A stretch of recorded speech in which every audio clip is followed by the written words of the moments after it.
Y'all, it's your boy Can Too. If I can, you can too. This is Riding High Sports coming out of Riding High Podcast Studios. And let me tell you right now, y'all, I got a special guest in the building. I mean, a special guest in the building. I'm talking, this dude is an author. This dude is a pioneer. This dude is one of the best in the boxing management game, consultant, you name it. I got my boy Adrian Clark in the building. What's up, Adrian? How you doing What's today? up, man? AKA AC in the game. What's up, man? I'm good, man. How are you, man? Man, I'm doing great, bro. I'm feeling blessed. I'm blessed to have you on the show today, bro. Appreciate Man, I got so much to get into, but right off the bat, bro, tell the people that don't know where they could find you, what your ads are, what your socials, in case after the interview they want to reach out to you. So I am the CEO of Fighters First Management. So I would like for everybody to go to FightersFirst.com and check out our clientele. Otto Wallen just fought AJ. He fell short, but put up a valiant effort. Brian Norman Jr., Giovanni Pereira, Coleman, Diego Pacheco, was a really good fight. But for me, you can go to AC underscore Clark on IG and hit me up. I tip. Already. So, Adrian, man, I'm gonna start it from the beginning. I'm gonna start it from the get go. All right, Okay. man. Where are you from? Where are you born? Born and raised? Where are you from? I'm from Dallas, Texas. All right, Born and raised detail. in Dallas, Texas. Somebody just said we need an echo. Let me take this thing up. All right. I don't know if that helps. Yeah, you I good. You got an good. echo on my also, it is what it is. But yeah, born and raised in Texas. Went to Texas A&M Corpus Christi. I graduated from. That's history from there. Yeah. So, what part of Dallas though? Because I used to live in Dallas. I got family in the ag. I got family in GP. I used to live in OCT. Okay, So, I grew up in the Grove off Lake Miller, but I'm far away from the Grove now. I'm in Colleyville, so I'm far okay. away. All right. Out there in Dallas, man. What high school did you go to? I went to Bryan Adams High School. Okay.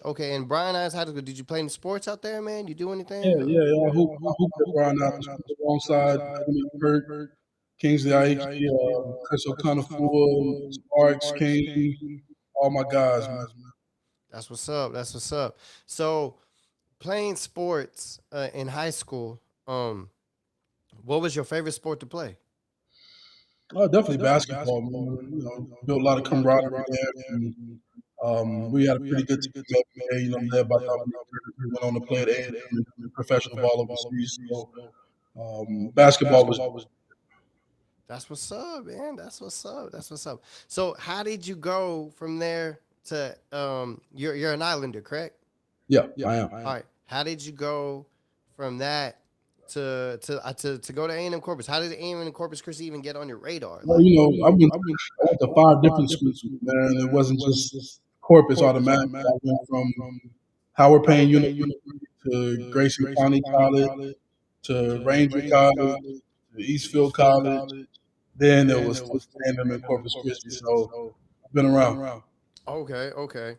So when you first came to Corpus, Christi, A&M Corpus, what was like? I guess what was your first thought of Corpus? What was your first thought of the Bay Area right I here, three mean, six one? it was dope. 'Cause, in Dallas, we got water, but it don't look like, the Yeah, water you in got Joe Pool Corpus. Lake out there. Yeah, Like, I got palm trees and stuff like that. So I was really fascinated. And I enjoyed my time on the island, man. I haven't been back in a while, but the island has a great place in my heart, man.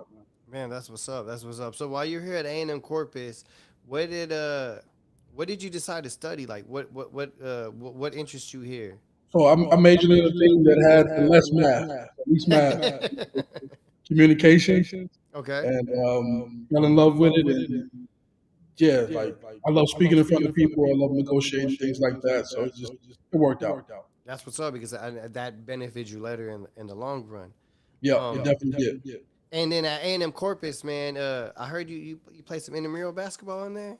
Oh yeah, You was out there hanging around, and we ran the table. there you go. So, before we get into your like professional career, you started off. What got you interested in boxing overall, like in general? Like what interested you in that? What Can you, led you can you towards still that? hear Because me? you was an amateur Can you still hear me? boxer. Yeah, I can hear you. Okay, bet. So to answer your question, man, my brother Brandon, sorry, he passed away in 2006, but we used to Rest in fight all peace. the time, man, and that's what really sparked my interest in boxing. I told myself when he passed that if I ever had a chance to get into the ring and do my thing, that's what I would do. And I got the chance in Corpus at the neighborhood center off Okay. Galhar, and I wasn't good enough to go pro. And I'm glad I wasn't good enough to go pro. I was suited for the business side of things, but my brother is where the love of boxing started. Growing up, who did you watch in boxing?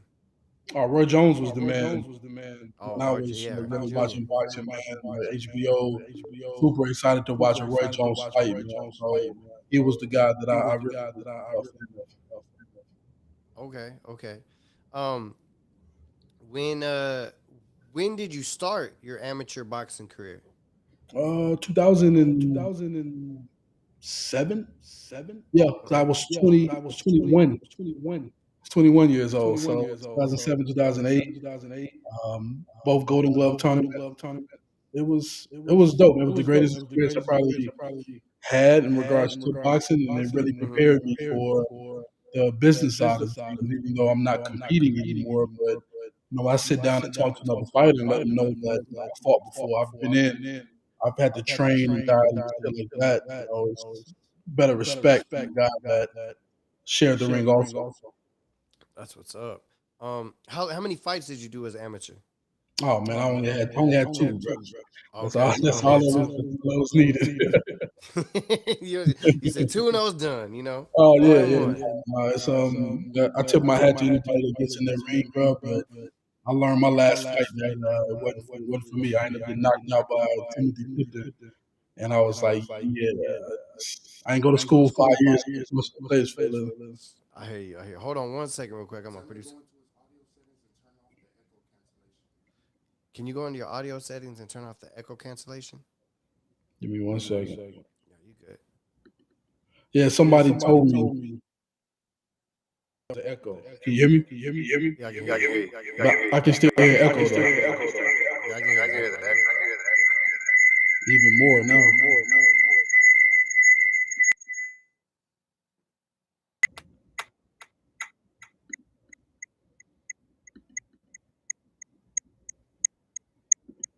Can you hear me? Yeah, yeah, I can hear you. Yeah, but I can hear the echo on mine. I can still hear the echo on the end. Yeah.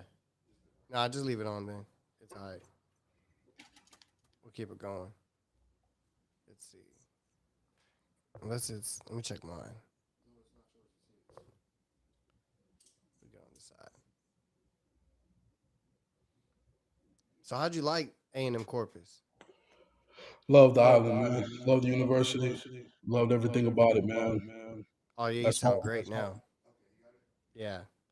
Yeah, and it's a beautiful campus. It's actually between them and Hawaii, they're the only campuses surrounded by water. Surrounded by water. Yep. Um, yeah, and it's a beautiful campus. Yep. So, what year did you graduate? December 2009, man. I can hear the echo like later on mine. I don't know if you can still hear it on your end, but I can hear it clear on mine without I that. can't hear anything on my end anymore. Okay, well, hopefully it's the same thing for people listening. I can deal with it, but just making sure I you hope so good. too. If you're in the comments, people tell us. Got you. We got it on the stream in the caps. They'll let us know. Um, but what Hold up. I'm sorry. Give me a second to turn that. no, yeah, you good. You good, man. Take your All time. right, let's roll with it. My bad. Hold on. What you got? Okay. The one thing I wanted to get into, so okay, I heard a rumor before you got into boxing, right? When you graduated, you became an NBA agent. Yeah, yeah. My childhood friend TJ Miles played for the Utah Jazz, and that's crazy because I think I think he came to Corpus and met Giannis. Giannis did an interview with him in Corpus.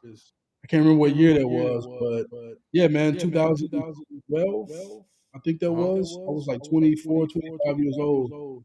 I was certified to represent NBA players. I didn't have anybody. CJ Yeah. was the only player that I worked with, but there was a lot that I did not know about representing athletes at the time, and it's a lot of money to represent NBA players, NFL players, and a lot of money is not what I had at the time. Yeah. But getting certified that young was really cool, and being in that fraternity was cool. But that was a bigger calling for me in boxing. So, was it so becoming an NBA agent? Was it a little more difficult than becoming a manager or certified boxing Oh yeah, manager in that to process? become, to become a boxing manager, you don't need to do no shit or shit. You can just put in money and become a boxing manager for the NBA. And they checking background, they checking credentials. It's like being investigated or like being audited by The IRS. IRS or You something? do everything, yeah. So it's a lot more strenuous, man, and a lot more complicated, and it's a lot of money to maintain your license. So it's not easy. Yeah. So how long was you doing that NBA agent thing for? Like, I think it was like 2 years, if that. It's just boxing kept pulling at me, man. Jerry Belmonte was my first client, mhm. and we were in a contract dispute. My first year being with him, so he wasn't fighting. I didn't have any clients in the NBA to fully represent, so the first couple years struggle.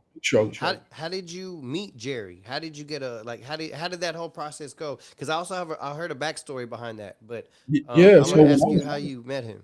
when I fought in the amateurs, like Jerry was at my fights. So, Jerry watched me fight before I actually watched him fight. And Mm-hmm. I remember we met at Joe Garza at a Okay. smoker in passing. Went to something quick. And I just see him all the time at Stingers. And once we got cool, we be at Stingers, man. And I look Yeah. up and he would walk up on me. And it's like it was all love. And once I moved to Utah, I started working with CJ. Jerry was with Top Rank and he had a manager. And then one day he wasn't with Top Rank, didn't have a manager, and he hit me up on Facebook like, "Yo, like when you come back in town, I want to holler at you." And I went by the gym and I just thought he wanted to just talk about life or whatever. I Yeah. had no clue he was going to ask me to be his manager. I was 24, 23. Mm-hmm. It was crazy. And I, of course, accepted. I didn't know what the hell I was doing, but Mm-hmm. I figured, what the hell? Yeah. And So first, as soon as you get you talking to Jerry and he asked you to be his manager, I'm guessing the first thing you did was look at his contract yeah, that's the first because thing he I was did. with a promoter, right? He was with like a local promoter at the time. Yeah, he was with Julio Medina. Okay, yeah, we'll call him out. We'll call him out. Oh, yeah, I'm definitely going to do that. Hell yeah, you need to because this is a crazy story because I had some backstory, but you were looking at the contract and what were you noticing in the contract that was so eye opening? I wasn't knowledgeable or keen on contracts. Again, I'm 23. I'm fresh out of college. I'm like not even 6 months removed from college.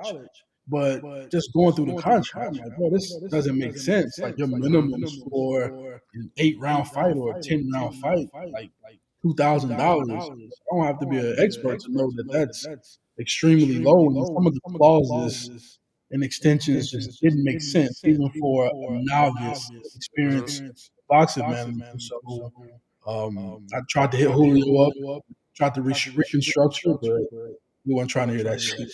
Yeah, and from what I've heard and what I've researched, man, you ended up getting some help, man. You ended up getting a lawyer out of Chicago, right? Yeah, my man Ryan Kaiser, man. I still got love for my man Ryan Kaiser. He's actually my patent lawyer, trademark lawyer right now. But I hit him up randomly. I happened to find him on the internet. Didn't know he was from Chicago. And was like, I need some help. Mm-hmm. And he helped out a stranger, man, and we've been bonded ever since. That's what's up. That's what's up. So I also heard that you had to take a plane trip down to Harlingen with like 3K in the backpack Yeah, I to should go have to got the arrested. airport. Right, Yeah, I right. should You have got think arrested. you had to go to the airport in Harlingen with 3K in the backpack, and homeboy showed up with some muscle trying to get you out, right? Hey, bro, I had 3K and 20s in a Louis Vuitton backpack. I was a drug mule, bro. I should have. But yeah, that was crazy, bro. Like, if it didn't happen to me, I probably wouldn't believe it coming from somebody else. But I did. I put the money in the backpack. I flew to the valley. And he was trying to get me to leave the airport. I'm like, bro, I'm not leaving this airport. So when he Yeah. showed up, that was his cat with he had a top hat on. He was looking so mean. I'm like, bro, like out of all the things that you can look mean with a top hat on, bro, it don't work. But I just remember sitting there and Julio was talking his shit, and then Hmm. like his muscle, I guess, like walking around, kind of watching us. And I was like, man, you want the money or not? Like, show me the contract, give you the money. So we called this guy over. He's going through the contract, but he's talking shit to me while he's going over the contract. Hmm. This guy's sitting down counting the money, and I was thinking in my head, like, damn, we'll get up and run like with the money or whatever. But he counted the bread, make sure it was clear. Julio was talking, you know, signing the contract. But once I signed it, my mindset was, bro, just get the contract. Once you get in your hand, like, what are you talking about? Once I got the contract, he was like, no, no, no, wait. You owe me another 2,000 for something. I was like, bro, you gotta take that up with somebody else. Like, I got the signed Hmm. signature. I went to my terminal and called Jerry, like, yo, like, it's over with, man. We gotta worry about it no more. Yeah, That was because that. from what I heard, that promoter man, he put him on hiatus, Jerry on hiatus because y'all were in that contract dispute. That 3K was supposed to be the signing bonus that he wanted back, right? Yeah, And yeah. in those 10 months time, Jerry wasn't fighting. Jerry wasn't doing anything. Yeah, he didn't fight at all, man. Like, Right, right. it was bad. Yeah. And Yeah. you was helping him out with like rent, and you was helping him out with things. You was helping get through, trying to get him out of this contract because from what I heard in that contract, this dude was taking over was like 60% of whatever Jerry would make if he had to do a fight with something on a bigger card or anything like that. Is that correct? Yeah, no, it was the way he designed it, bro. It was a bad contract. But I knew once we got the signature that, you know what I'm saying, we would be on our way. Where we would be going or how we would get there, I didn't know. Mm-hmm. But I just knew I just needed that signature. And once I got the signature, man, it's like, yo, win the win. There you go. That's what's up, man. That's props to you, like going out there because it's kind of hard to go out to the valley and tell Oh somebody no, to. trust me, bro. I know. So like when I heard the story, I was like, "What? I gotta ask him about this because Yeah, I that wanted to shit make was sure it that was." shit was crazy. But looking back on it, I'm glad I was just so ignorant to things and I was really ballsy, bro. Because had I been keen or like knowledgeable of things, I probably wouldn't have done it. Mm-hmm. But just saying being ignorant, bro, and just being this young You kid was that, hungry. yeah, I didn't care. And sometimes you got to be hungry and you don't even know you making moves like that or in the situation you're in, but your Yeah, mindset was straight. Like I got a path. This is the way to get it, yeah. and I respect you for that, man, because that's some real deal things. Especially like, when I heard the story, I was like, bro, I got to ask him. Yeah. So right after you get Jerry out the contract, what's the first thing y'all do? So it's funny. His old manager, Lou Mezzarano, God rest his soul, man. Lou passed away a couple of years ago. But Lou was kind of like my guardian angel because there were people that reached out. And I didn't really know who to reach out to aside from like Golden Boy and Top Rank. But there Mm-hmm. was some smaller promoters, Prize Fight, um, a couple of local promoters in Texas that reached out. But it was Lou that was like, yo, like, no, he needs to go with Kathy Duva and main events. Like that's where he needs to go. I remember Prize Fight flew Chris Middendorf to talk us into doing the deal. And Mm-hmm. I knew I wasn't going to do it, but he flew into town, so I'm like, shit, we might as well entertain him. And he was talking a good game. He had a really good game plan. But Mm-hmm. Lou Mezzarano was like, yeah, don't you ever sign with Prize Fight. Chris Middendorf is like bad news. Like, sign with main event. That's what we ended up doing. But Lou Mezzarano was really good in giving us direction on what to do because, again, I'm 24, 25. Yeah. Darius 21, 20. We didn't know what to do. So, shout out to Lou and his family, you know what I'm saying, for really helping us with that. That's what's up, man. Shout out to them. Shout out to them. So at this point, yeah, you got him out of his contract. I'm guessing he signs with you as management. Is this when you started? I believe it was AC Sports Management. Yeah, I think I started AC Sports Management a little bit after that. I think it was like August, I believe. It's been a while. It's been over a Yeah, decade, so I can because remember. that was your first. That was my first. That was my baby. That was my firstborn, man. And, under that, Jerry Fuentes, the work I was doing for CJ, late great Andre Emmett, part of that company. Like, I was really making moves. Like, that was iconic. That's what's up. So from Jerry, how long was Jerry on? How long were you the manager for Jerry? Shit, I was manager Jerry for the rest of his career. Okay. It got to the point to where Jerry didn't need management anymore. Like we learned so much together Mm-hmm. that the last part of his career, maybe like the last 3 fights, Jerry was negotiating his own like contracts. That's what's up. I didn't move on, but again, he knew what to do. You know what I'm saying? And that's important for me, for fighters. If you're just leaning completely on me and you don't know what to do and how to do it, that's an issue for me. So Jerry knew what to do, so I was able to focus on James De La Rosa, my second client, and Willie Monroe and other guys. But now Jerry and I are still tight to this day, man. That's my guy. That's what's up. Because I was just about to ask you. Your next big one was James De Los Santos that you De had. La Rosa. I mean De La Rosa. I'm sorry, James De La Rosa. And Yeah, how did you meet him? How did that come about? man, I'm through Jerry, man. Our first fight, main events was in FAR, and James came in the locker room. So that was my first time seeing James Mm-hmm. and just dapped him up. But he was there to support Jerry. And we talked on Facebook after that, but Jerry was my focal point. It wasn't until about a year later that James was like, well, we should work together. Or I think I told him we should work together. And our first fight together was Alfredo Angulo, Mayweather Maidana undercard. Yeah, and because I'm gonna get to that too, because I heard something about that. But at this point, um, with James, what year is this? 2000, 13, 12? Okay, No, 2013. 2013. 2013, Excuse me, 14. 14. Mhm. And then that because he was the opener for the Mayweather card, correct? Yeah, yeah. And they was from what I hear, they were trying to lowball y'all because they were picking him as a loser to win the fight, correct? I know try to lowball as they did. Like, Yeah, like 40, right? It was 40K, and yeah, then they y'all only, ended up at 43. yeah, because my man Rob Diaz, who we ended up being best friends, close friends. Um, he was like, man, 40 is the best I can do. And I'm like, yeah, Rob, just give me 43. He's like, cool, I'll give you 43. So we had 43, and I told James, like, bro, like he gonna be game, but like you young, like got him. And he came to Dallas for like 2 weeks to spar against Errol Spence and work with Derrick James, and that shit was crazy because honestly, we shouldn't have had to fight based off of what happened in the sparring. The fight shouldn't have happened, but it is what it is. Yeah, but that's crazy because, like, I mean, just think about it, you're opening up for Mayweather, and they are offering 40, Yeah, and hold on one second. do you think?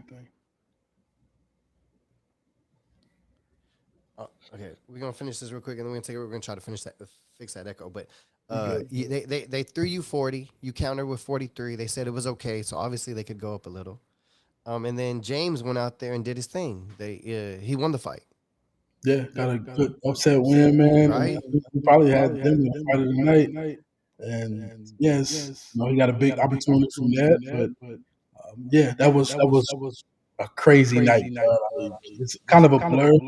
It's so Mm-hmm. long ago, but I just remember them announcing him doing the backflip and then us going to the back. Man, it was insane, bro. Yeah, because that was on Showtime.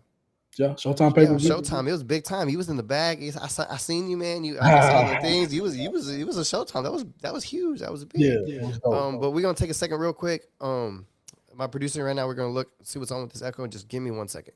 Bet, We got a lot more to talk about. bet.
Yo.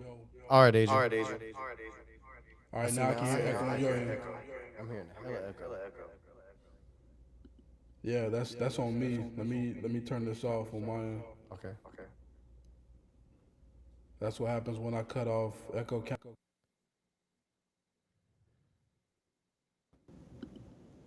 And now this is Yeah. Oh, back, that but sounds good. yeah, it's like I can hear it on my end though. You can hear your echo. Yeah, and that's what I think my people on. That's what they were saying that they can hear the echo. Mm, I think it's from my side. okay.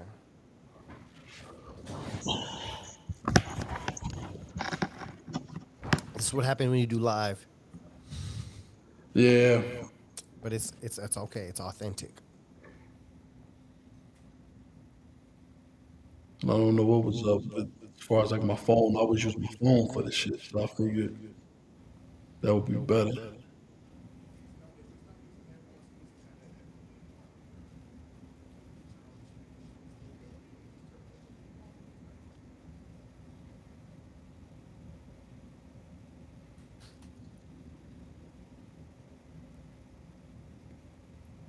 we go.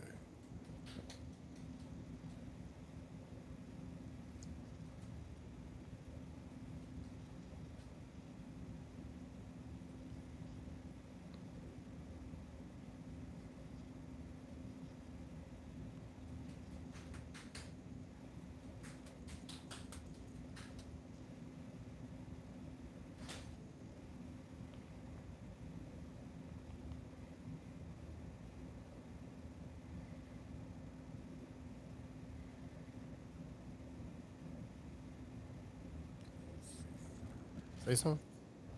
Yo, I hear you perfect. yeah, but like I said, it got to be my side, bro. 'Cause I can still hear the my echo. You got some headphones? I do. Oh my bad. I'll cut this off. There we go.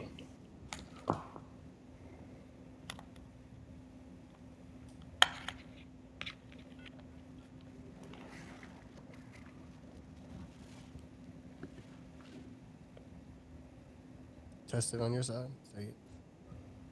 Hold up, let me. Cause you coming out crystal clean on mine.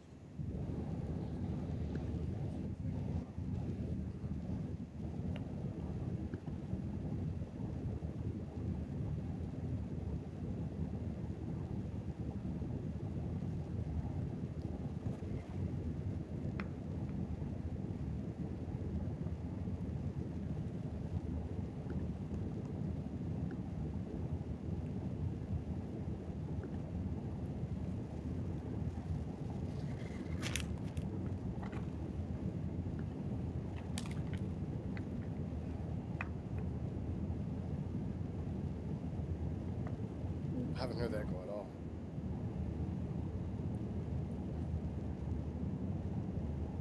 Do you hear me echo? No, you don't. You haven't had an echo. It's always been me. It's just been you. Yep.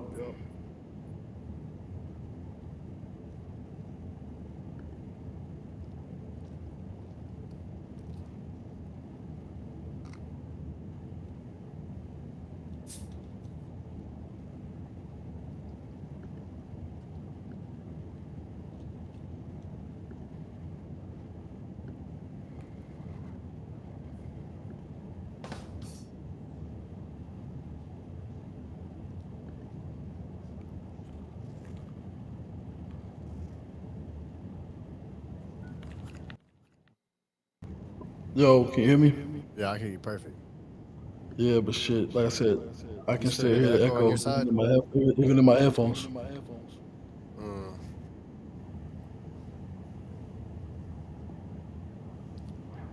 Y'all hear the echo on his end on the live on the replay?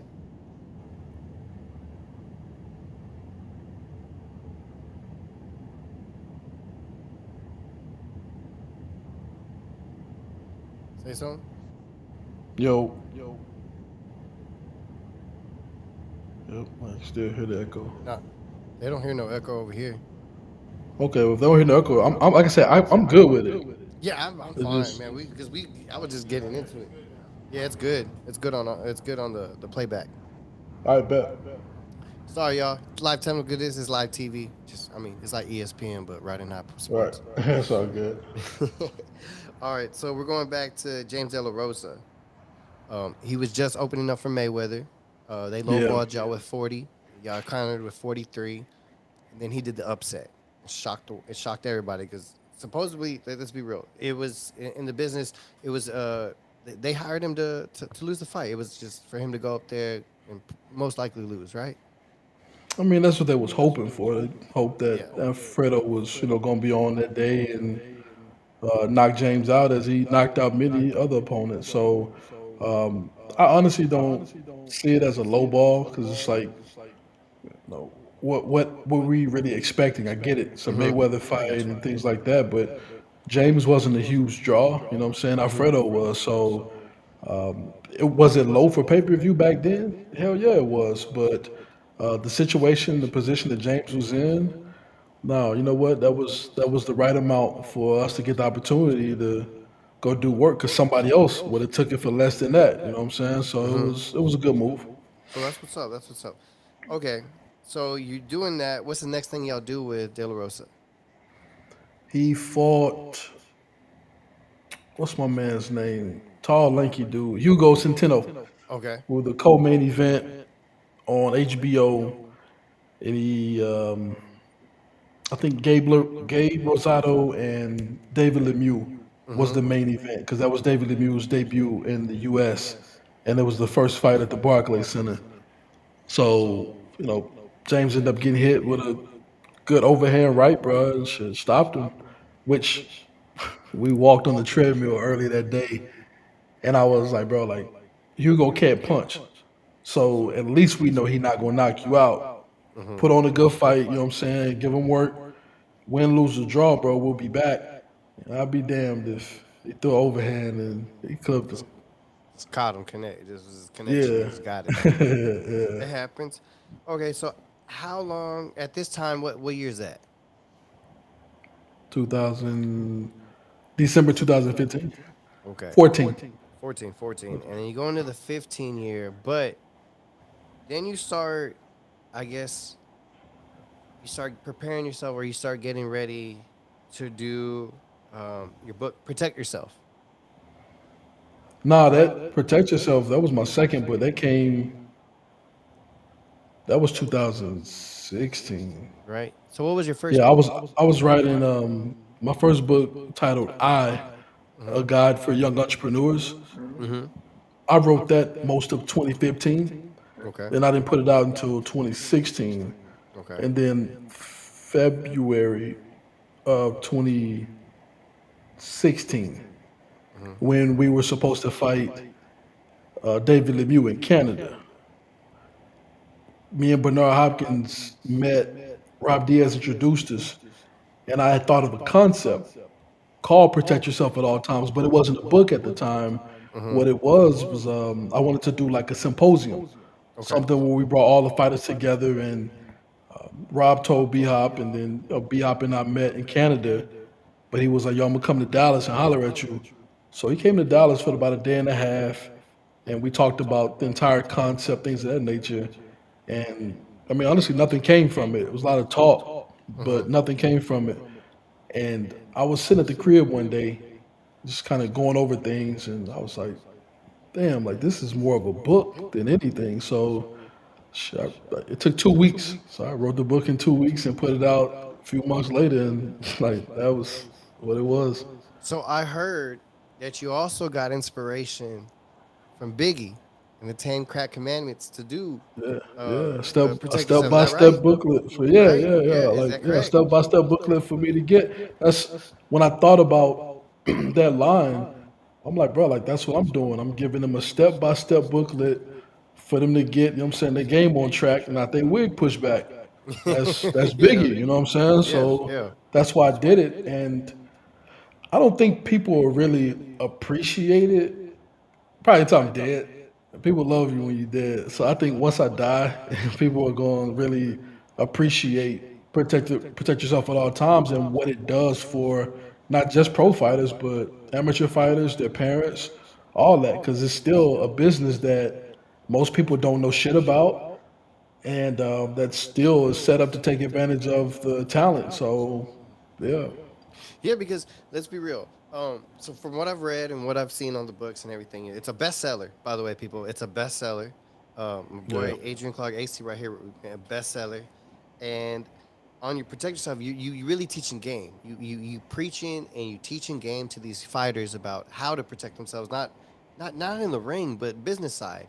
As yeah, because these guys when they sign to managers or promotions, they're not employees. They're independent no, contractors. They're right, 1099s. They're right, they're they're people that you still got to work. You still got to put in the effort, and they're not looking out for you. You really got to look out for yourself. And it right. reminds me a lot of the music game because in the music game, record deals and you get 365 deals and all these things. They're trying to jip you. They're going to take advantage of you and stuff.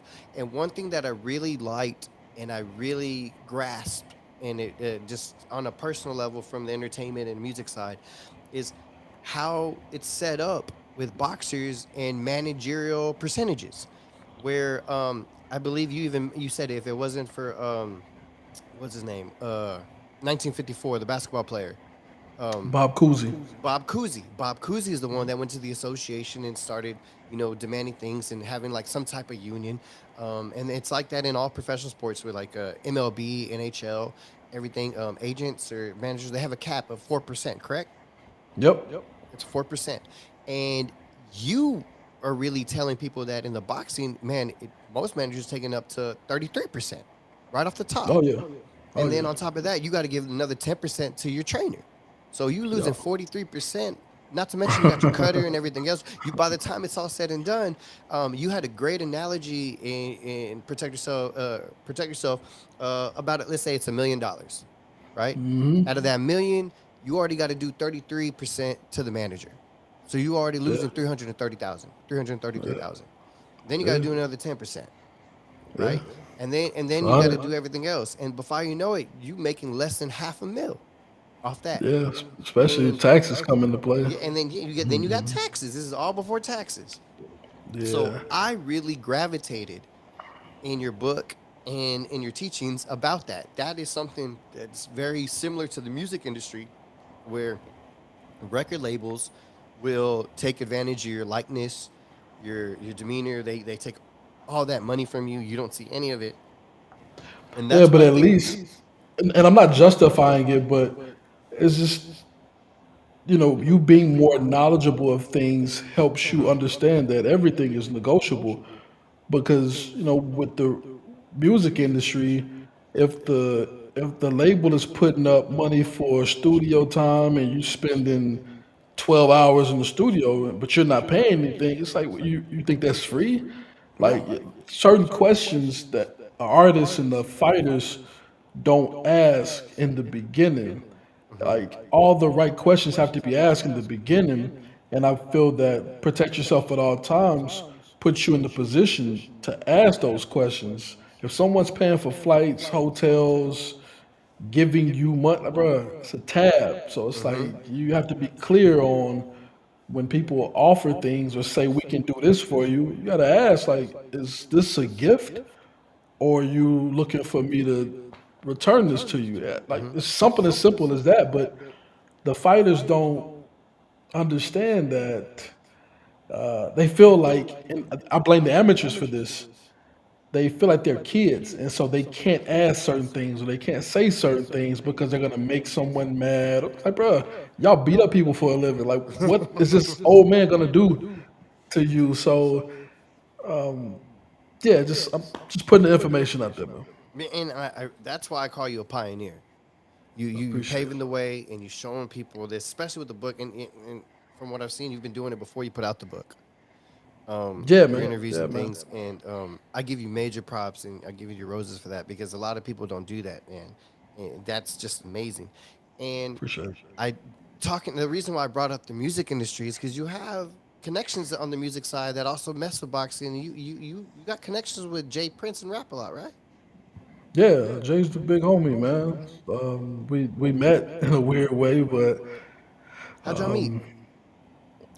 we actually he didn't remember this, but I met him when De La Rosa fought Centeno, Mm-hmm. in the Barclays Center. It was my first time meeting him. I saw him walking. I just walked up on him and I was like, "Yo, man, I'm Adrian Clark. I'm from Dallas." And he dabbed me up and just kind of walked off. And then I saw him again. Sergey Kovalev, Andre Ward, because De La Rosa fought on the undercard. He fought Curtis Stevens. Jay and I sat right next to each other, and I was trying to talk to him, but he he was He ignoring wasn't me. having it. But Bob Arum ended up giving him my number, and he was getting ready to write his book. But he also had a keen interest in a fighter that's from Dallas, so he wanted to chop it up about that. But he ended up cold calling me.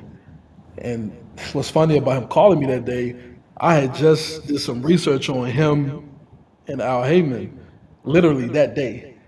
I went to take a nap, man. And I remember I almost was asleep, but I remember the phone ringing, and I looked at it as a 281 number. I'm thinking like Houston. Mm-hmm. And I pick it up, 713, excuse me. And I thought he said Jazz Prince. I thought it was his son. And the first question I asked, I was like, okay, like, what's like, how's your dad? And he was like, nah. He was like, nah. He said, nah. This is the daddy. I remember sitting up because I was like, I didn't get my number. Like, what's going on? What, like, what's this about? But he was cool, man. We talked for like 2 hours, and then we ended up going to the Jay Z concert a couple months later. That's Me and what's Jay up. got really close, man. Like kicking it with him at his house, and we had some really good conversations, man. So I got mad respect for the homie. Man, that's what's so. Yeah, I heard about that. I was like, man, I gotta ask him how he met Jay Prince. Yeah, yeah, definitely weird, bro. But that's cool. That's cool. Yeah, I mean, he saw what you was doing. He came in, he contacted, especially with a cold call. Oh yeah, yeah, Yeah, yeah, that's yeah. just live. So, yeah, that same year, that 2016, I believe at the end you ended up making the Forbes 30 under 30, Yeah, it was at the beginning, the beginning of the year. January 4th. How did how did Uh, how did how did how did you get that call? Like, how did that happen that day where like they called you and say, "Hey, man, you made the Forbes list." What was your reaction? What was it? Tell me about it. um, Darren Heitner, one of the most powerful entertainment lawyers, he tweeted that I made it, and bro, I was in a bad spot at the time, bro. I didn't have no money. Mm-hmm. I was living with my girl, man. Just I had accolades, but I had no money. So I remember like seeing it. I text Darren. I was like, "Yo, is this real?" He was like, "Congrats!" And then people started sharing it, and it was a really big thing.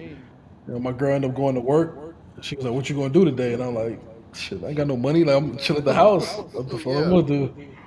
And I mean, that was really my day, bro. Just going through social media, watching people share it and talk about it. It was really, a big change in regards to my career, man. So shout out to Forbes. I think we need to start talking Forbes 400 at this Yeah. point, but no, much love to Forbes though. That's what's up with that. So like, I mean, because at the time I heard you were like you said you were you got put on the list, but you didn't have any money in the bank account. You weren't really doing that. I think I even heard you say a quote. You did a Nelly quote. Yeah, We we got was the broke with a deal. deal, but nobody could tell, so we did what we had to do for country grammar. So That's yeah, exactly yeah. right, and I'm guessing that's exactly how you felt. Oh yeah, bro. Like I'm true entrepreneur, man. Like I won't settle to nobody like false. There was a lot of years, man, where I didn't have it. I would make some money, but there were so many different expenses and things I had to pay for and pay back. Like I always ended up like with no Hmm. money, which was honestly, man, another line, another rap lyric. Jay Z was like, truth be told, I had more fun when I was piss poor. Hmm. Bruh, I had some of the best times of my life when I barely had anything. You know what I'm saying? I'm thankful now. I'm doing well in life, but I look back on those times, man, going to Australia for 2 weeks with no money. It was just so much that happened, and it's like, bro, I ain't got no money for this, but boxing made a way. So entrepreneurship is hard as hell, man. Yeah. But I'm thankful for those dark times because it made me who I am today. That's what's up. That's what's up. So Yeah. when, because AC Sports Management is no longer, is it still going? No, I sold that joint. Right, right. That's what I thought. Because you left that. When did you sell AC Sports Management? I sold AC Sports Management summer of 20. Was it? My son was born, so summer 2019, Summer June 2019. June 4th, 2019. I got divorced the same day. Okay. Two things. So, whoa. Right, I right. got you. I got you. Because you went from managing boxers into a consulting role, correct? With Yeah, yeah. So what happened was this: I sold to Ballinger Group, and I was gonna be over their boxing division. mhm. So I spent 9 months there, and nothing popped off, man. They didn't pull the trigger on a lot of things I wanted to do. I remember we brought Drill Big Baby Miller in, was gonna sign him. Mhm. We of course was on Errol Spence Jr. trying to sign him. Just they didn't pull the trigger on nothing. And before the pandemic hit, Fight Network, their owner, Lynn Asper, came to Dallas, man, and he wanted to meet to talk about having boxing content on their channel, and he wanted me to come work for the network. And I was like, I'd never worked in television before, but I have all these ideas. And I was sitting there thinking, like, man, I don't want to leave because I just sold to these people, but this is a great opportunity. And I just left, bro. Like, I didn't think about it no more. I just left. And honestly, I'm glad I did because the pandemic hit not even 2 months after that. And they furloughed the office at Ballinger Group. So I would have been a part of that. So, I made a good move at the right time because through the pandemic, I was working trying to bring new content to Fight Network, man. So it was a pivotal move. Is that when you started doing the Protect Yourself at All Times, like the film and your episode series?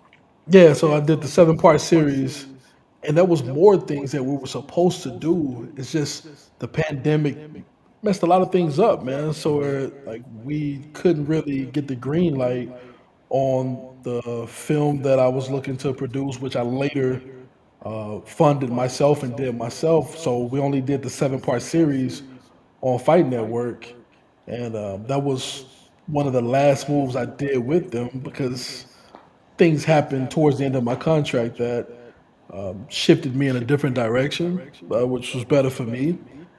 But the things are gonna in the next couple of weeks you'll hear some news about me and Fight Network. So Okay, things okay, always okay. come A full little circle. teaser, a little teaser for the fans. That's what's up. That's what's up. That's how we do it. Yeah. Um, so from there, how long after that you get with Fighters First?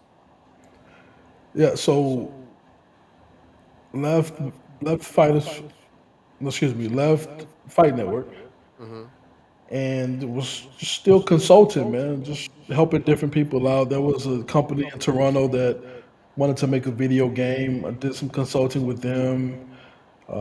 Still helping out different fighters along the way. Still working with Everlast, but I was just kind of freelancing, embracing the consulting life.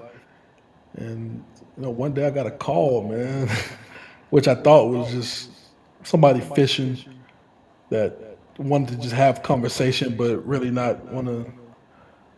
But I remember canceling because Bert, who's out of Georgia, he kind of set the whole thing up, and the guys he was telling me that he wanted me to meet with, it just didn't make sense on my end. So I was gonna cancel, and the gentleman ended up calling me directly, and he was like, "Man, I really just want to meet with you in person. Some things we need to talk about." So I booked a flight to Georgia, went to Atlanta, and bro. It's still funny to this day Hmm. because I remember sitting down at the meeting and they were quoting "protect yourself at all times." These like older white dudes was like, man, like yo, they quoting pages, and I'm like damn, like these people really know my work. And they told me that they wanted to build a management company that was in the likes of protect yourself at all times, and they wanted me to build it up. And I'm like, so I was like, so what do y'all have so far? Who do y'all have? And they were like, no, we only got a name as far as the name of the company, and the name was Putting Fighters First. And I was like, can I have a week to think about it? I end up going back home to Dallas, and I'm thinking like, all right, I ain't a rocket scientist, but this ain't gonna be cheap for me to build a company. So I was thinking in my head, what to ask for, something outrageous. And I was remember going back being nervous because I'm like, I've never propositioned for this amount of money before. Mm-hmm. So I remember being nervous as hell. I've been in tons of meetings talking about whatever dollars, negotiating on other people's behalf, but it came down for me to negotiate for myself. Mm-hmm. Mad nervous, man. But my man David Basher, who owns Fighters First, we sat in his office in Georgia, man, and we came up with something beautiful. And before I left, I felt like Sean Parker from Napster with Mark Zuckerberg, Yeah. because I was like, drop pudding, just Fighters First, and that's how it came about. So it's like I'm not trying to make myself look like a genius, but it's like yo, I'm kind of smart, And I was like, You had that edge. You had that marketing edge. yeah, yeah. So it's been a little under 2 years, about 22 months now, and we've made some moves, man. Yeah, you have. We worked with Errol Spence for the Terrence Crawford fight. Mm-hmm. Giovanni Cabrera was the co-main event, so we had the main event and the co-main event. Otto Wallen just fought AJ, so the two biggest fights of the year. We had clients on both of those cards. Brian Norman Jr. is going to be big for Top Rank. Sean McCallman is going to beat Diego Pacheco. I don't know what anybody else knows about Sean McCallman, but Sean is going to beat Diego Pacheco. We got Shirai Moru, who made her debut last year. She's going to be a force. Justin Figueroa from Atlantic City is going to be a force, and then Justin Paldo from Houston is going to shock a lot of people at the 135 division, man. So we have a damn good group, and we have a damn good company led by Jolene Mazzone, who Hall of Fame matchmaker from Jersey. She better be nominated for Manager of the Year for this past year. If not, I'm gonna have a huge problem with the Boxing Writers Association of America, whatever it's called. But yeah, and this is just year two. Yeah. By year five, man, I'm trying to decapitate people, bro. That's So what's up. companies, let me be clear, companies, not actual people, but other management companies, bro. I'm looking to take people out, man. Yeah, and didn't you negotiate for EJ the Everlast glove deal? Yeah, man, that's been a thing for a while, man. I think it took 4 years to initially get it done. Uh, know anything about EJ? EJ is very particular and very tough to deal with at times, but got that deal done, and it was smooth after that. They loved working with EJ, and it was dope. Y'all are both from Dallas. Yeah, And did you know him beforehand, or what is your actually, relationship? Lou Mezzarana, Uh Jerry's huh. manager, past manager, he told me about EJ in 2008. Okay. So I ended up reaching out to EJ around that time on Facebook just to let him know who I was from Dallas, and he responded, and just a light relationship. And we ended up getting real cool before he left for the Olympics. And yeah, we just always, kept in contact. And if he needed help, anything business, I was there for him, and it was dope. So how long after Protect Yourself at All Times did you write Dark Horse? Dark Horse was my fourth book. So My third book is Boxing Equals Life. Mm-hmm. So I wrote Boxing Equals Life and Dark Horse at the same time. I was going through a divorce, so I Gotcha. was sleeping on the couch and I got bored. Yeah, So yeah. I started writing two different books. It helped pass the time, Mm-hmm. and it was kind of therapeutic. But the Dark Horse was my fourth book. But I felt like it was time to write it because if I didn't do it then, like my schedule's too busy to do it now. But I feel like that was a perfect time because I was going through such a major struggle. I have this thing to where it's like once you like quote unquote make it, Mm-hmm. it's like the energy is like not really there. Once you really going through the shit in the middle of it, like that's the best time to.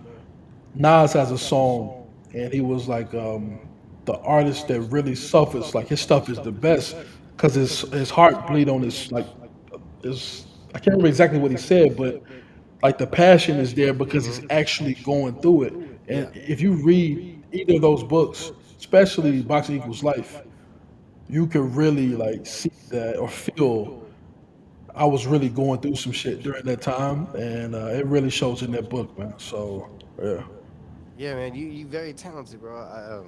I've appreciate it. seen and everything. I've been researching and going on, man, and it's going crazy. Appreciate it. So, I do know you did say a comment back in the day that one day you would love to be in the Hall of Fame of boxing for managing. Do you still have Yeah, I that said, same? nah. I was young. Yeah, I I mean was you young. would, but I was just curious because I know you went No, into consulting and stuff, but I didn't know if that's still in your mindset or anything. Because even then, like you knew back then, I believe in the interview that you were just so passionate about boxing and just teaching people the ways and making sure they don't get screwed over on stuff. Um, and I mean, I just so I'm re-asking that question if you still felt like one day you would love to be inducted to that Hall of Fame. no, I don't.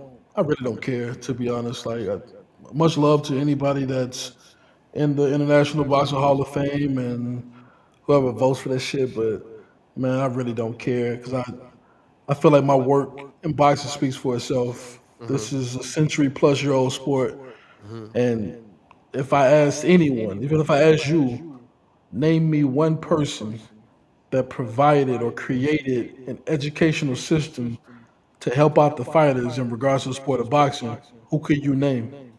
Adrian Clark, Name me somebody else. nobody. So that alone right there, like bro, I don't give a damn if I never get into the Boxing Hall of Fame.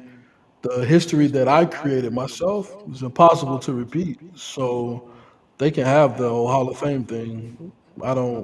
Me and Jay Prince actually had that conversation because to me, Jay's one of the, if not the best manager, like the last few decades in the sport of boxing. But I can't remember the last time Jay Prince even won Manager of the Year or any of like the high accolades from like the higher up. Even though boxing is spread out, but Mm-hmm. like I don't think the boxing writers of America have even like have had him as Or even acknowledge him. manager. Yeah, yeah. So like it's like a political thing, and it's Yeah. about a bunch of ass kissing, and like me and Jay both similar on that, right? We ain't kissing nobody ass, so it's like y'all can have y'all awards and shit. What we've done, it can't be repeated. No, you can't remember. That's why I said in the beginning, man, pioneer on the show. Right Right. here, AC he is a pioneer because what he's doing, nobody else has done. I know because Yeah, I man. done did the research, and Appreciate that's why I learned about all this other stuff, and I had to ask him about it. it. Um, but no, man, what you're doing, I implement, and it's very similar to like I mean, it's man, it's nobody giving you roses. I'm gonna give you roses. I'm gonna see you the manager of the year, the information person of the year. You're the one that's helping these people, and man, it's just awesome seeing that somebody's actually sticking up and standing out for these people because I believe you did say once in an interview, your last amateur fight, it was a standing TKO, and Yep. you went back into the locker room, like kind of still struck from it, and being Yep. like, man, there's people that do this more than two fights, and if they're Yeah. doing this and not even knowing what they're getting paid for and how they're doing, I got to be the one to help them understand or help people coming up.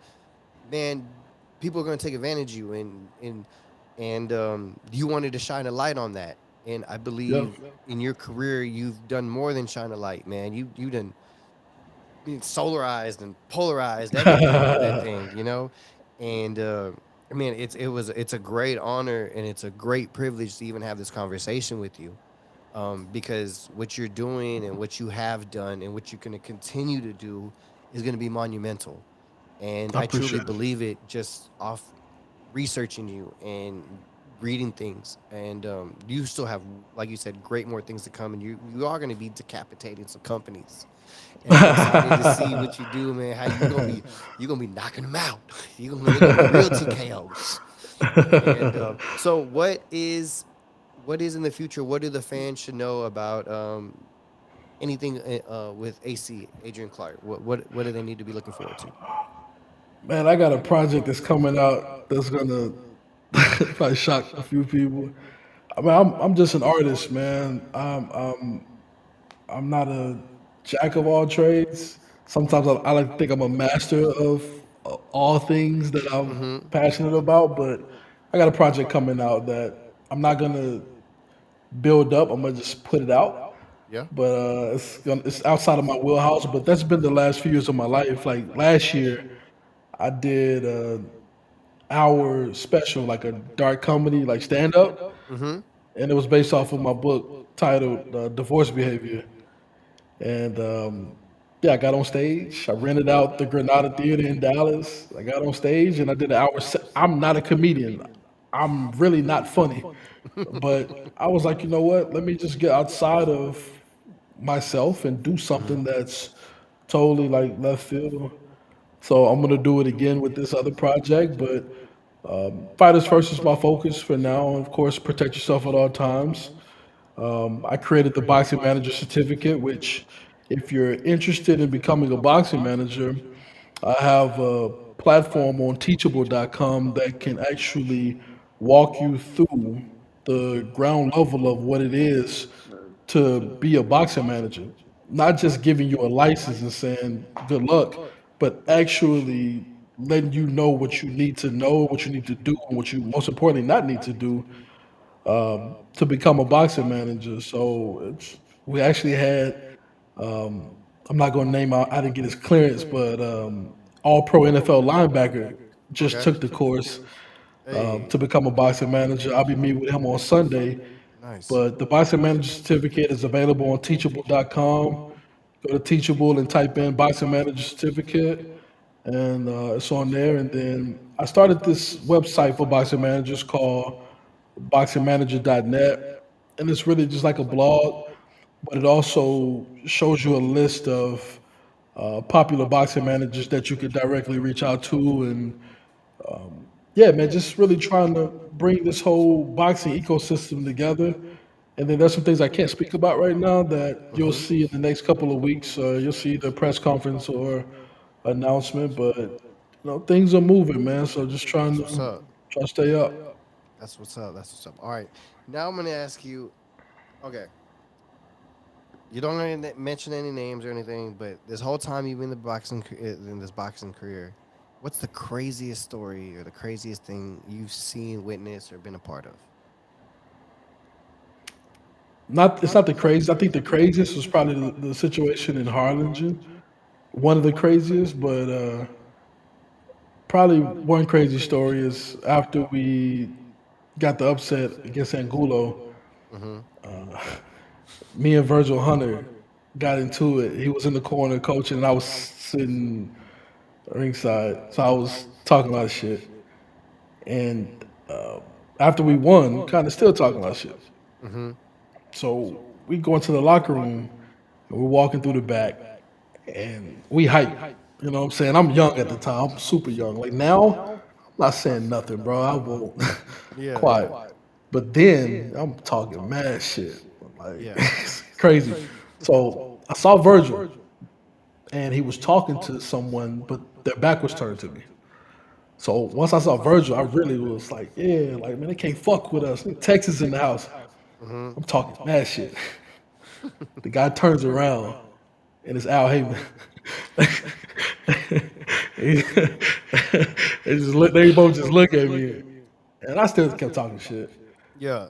But like that was crazy because I had seen Al before and met him in San Antonio, but I didn't know he was going to be, you know what I'm saying, in the building. And Yeah. but yeah, that was crazy because I was thinking in the back of my head like, well, there goes any type of relationship With that with person. those people, and it's been like that. I don't have a relationship with them like that. Okay. So What's yeah, the coolest place you got to go through boxing? Like, because I know you've been Mel, all over the Melbourne, world. Melbourne, Australia. Okay. Yeah, either that or Doha, Saudi Arabia, Oh but man, definitely Melbourne. Melbourne was that shit was crazy, man. I was live. How long was Yeah, that flight? bro. They the promoters they cheap asses. They flew us the back way, so Oh man. it was a 15-hour flight from Dallas to Doha, and then stayed there, and then we had to get on another plane that was 15 hours from Doha to Melbourne, so 30 hours of flying time. Man. There and back. And coach. Yeah, and coach. Oh shit. I know your ass was like, God, I'm on a stretch. I didn't know. I didn't give it up the whole flight. I mentally Damn. checked out. I was like, "Yo, I'm not gonna eat. I'm not getting up out of my seat. I don't need to use the restroom or nothing. I just chilled." Wow. Yeah, That's wild. Any crazy parties? yeah, but I can't talk about those. Hey, Yeah, I enough can't talk said, enough about said, enough said, enough those. said, enough said. Man, Adrian, man, it's been a pleasure interviewing Yeah, you and getting to know your career, the past, where it's headed. I see great things and more great things coming for you. And just as a boxing fan, I appreciate what you're doing for these fighters and helping them out, man. Because if it wasn't for you, there would, like you said, there's not another name I could think of that even helps them in this kind of category, especially when it comes to money in the business and the contract side. And I yeah. think what you're doing is just, man, it's superb. It's just like I it's appreciate what's you, up. bro. Yeah. Yeah, man, we have to do this again, man. I got to make sure that my mic situation No, is you good. Don't even worry about it. smooth, That's the whole man. point of being live, man. That way people know it's authentic. You Word, know, word, word. we ain't trying to be fake. We ain't trying to be nothing. We trying to be real, and it Dope, is what dope. it is. And but one more time for the people, if they just tuned in, where can they get a hold of you if they want to take that manager class again? Like, give them your Yeah, address. so hit me up on IG, AC underscore Clark. But go to fightersfirst.com, man. Leave a message or send an email, and either me or Jolene will get back to you. If you're interested in becoming a boxing manager or at least learning the ground level of what it is to be a boxing manager, go to teachable.com and type in boxing manager certificate and take the course, man. And I'll reach out to you directly once you've completed the course and kind of welcome you to the fraternity. Tune into or go to boxingmanager.net and kind of surf around a little bit, but we got a lot of things going on, man. So yeah, Awesome, that's what it is, man. Well, you know, one more time, shout out to AC, aka Adrian Clark, the man with the plan, the man that writes the books, the author, the boxing manager, the consultant, the dude that's changing the game, changing the way boxers even see life, see how they see in the ring, outside the ring. He's the one. This is Riding High Sports. It's your boy Can Too. If I can, you can too. And we out.